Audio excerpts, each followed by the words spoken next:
Good afternoon, everybody. Yesterday, before votes were tallied, I shot a video that some of you may have seen in which I said to the American people, regardless of which side you were on in the election, regardless of whether your candidate won or lost, the sun would come up in the morning. And that is one bit of prognosticating that actually came true. The sun is up. And I know everybody had a long night. I did as well. I had a chance to talk to President-elect Trump last night, about 3:30 in the morning, I think it was, to congratulate him on winning the election. And I had a chance to invite him to come to the White House tomorrow to talk about making sure that there is a successful transition between our presidencies. Now, it is no secret that the President-elect and I have some pretty significant differences. But remember, 8 years ago, President Bush and I had some pretty significant differences. But President Bush's team could not have been more professional or more gracious in making sure we had a smooth transition so that we could hit the ground running. And one thing you realize quickly in this job is that the presidency and the vice presidency is bigger than any of us. So I have instructed my team to follow the example that President Bush's team set 8 years ago and work as hard as we can to make sure that this is a successful transition for the President-elect. Because we are now all rooting for his success in uniting and leading the country.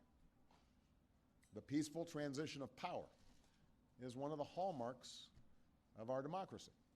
And over the next few months, we are going to show that to the world. I also had a chance last night to speak with Secretary Clinton, and I just had a chance to hear her remarks. I could not be prouder of her. She has lived an extraordinary life of public service. She was a great First Lady. She was an outstanding senator for the state of New York, and she could not have been a better Secretary of State. I'm proud of her. A lot of Americans look up to her. Her candidacy and nomination was historic and sends a message to our daughters all across the country that they can achieve at the highest levels of politics. And I'm absolutely confident that she and President Clinton will continue to do great work for people here in the United States and all around the world. Now, everybody is sad when their side loses an election. But the day after, we have to remember that we're actually all on one team. This is an intramural scrimmage. We're not Democrats first. We're not Republicans first. We are Americans first. We're patriots first. We all want what's best for this country. That's what I heard in Mr. Trump's remarks last night. That's what I heard when I spoke to him directly, and I was heartened by that. That's what the country needs.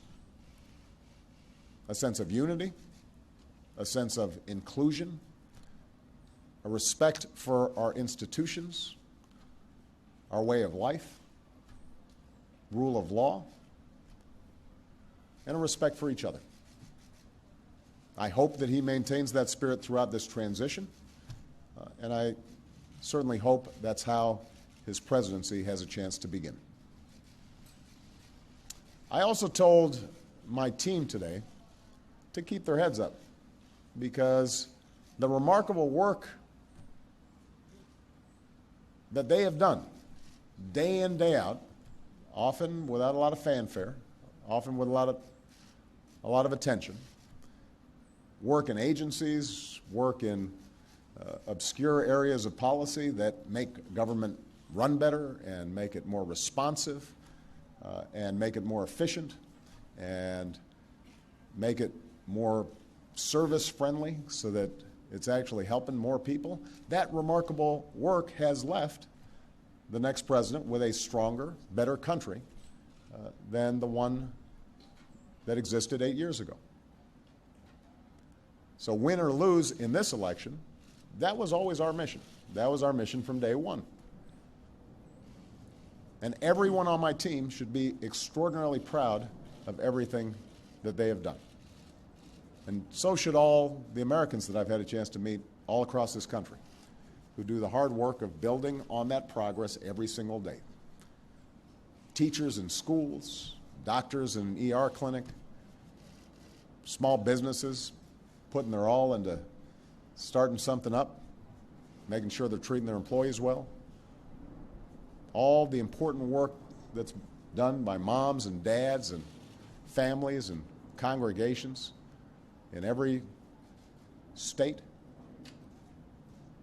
The work of perfecting this union. So this was a long and hard-fought campaign.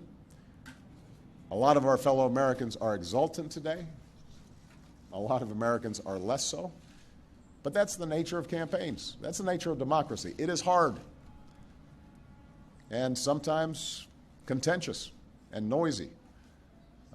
It's not always inspiring. But to the young people who got into politics for the first time and may be disappointed by the results, I just want you to know you have to stay encouraged. Don't get cynical. Don't ever think you can't make a difference.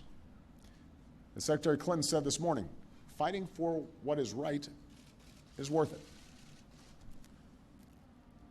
Sometimes you lose an argument. Sometimes you lose an election. You know, the path that this country has taken has never been a straight line. We zig and zag, and sometimes we move in ways that some people think is forward and others think is moving back. And that's okay.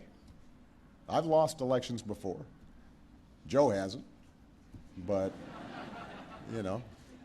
So I've been sort of sharing. Remember, you beat me badly. That's the way politics works sometimes. We try really hard to persuade people that we're right. And then people vote. And then if we lose, we learn from our mistakes, we do some reflection, we lick our wounds, we brush ourselves off, we get back in the arena. We go at it. We try even harder the next time. The point, though, is that we all go forward with a presumption of good faith in our fellow citizens. Because that presumption of good faith is essential to a vibrant and functioning democracy. That's how this country has moved forward for 240 years. It's how we've pushed boundaries and promoted freedom around the world. That's how we've expanded the rights of our founding to reach all of our citizens. It's how we have come this far. And that's why I'm confident that this incredible journey that we're on as Americans will go on. And I'm looking forward to doing everything that I can to make sure that the next president is successful in that. I've said before, I think of this job as being a relay runner. You take the baton, you run your best race, and hopefully by the time you hand it off,